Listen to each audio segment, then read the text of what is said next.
My post-fight thoughts on last night's fight between Sergey Kovalev and Blake Caparillo. Kovalev has his flaws, and he does get hit, and he got dropped yesterday in that first round.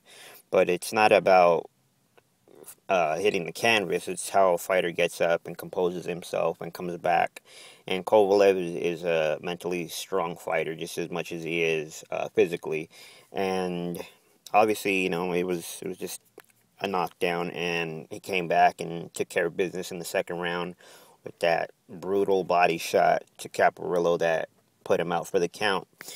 That being said, I think everybody is now looking forward to Kovalev versus Bernard Hopkins in the fall, and that is a very tough fight for both guys, but I think a tougher fight for Bernard Hopkins because Kovalev, with even his youth and his size and power, is going to present a lot of problems for Bernard Hopkins, and I don't think that Hopkins will have the physical advantage in terms of being able to roughhouse and bully Kovalev.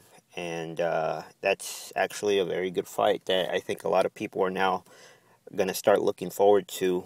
And I guess as the fight gets closer, we'll see how things play out and who is favored over the other. And that's a good fight, Kovalev versus Hopkins. But Kovalev did his thing last night, and he is a force to be reckoned with, period. And I think that he's here to stay, even regardless if he loses to Hopkins. The guy is here to stay, and the guy that actually lost in all this, and Hopkins spoke on it yesterday, is Adonis Stevenson.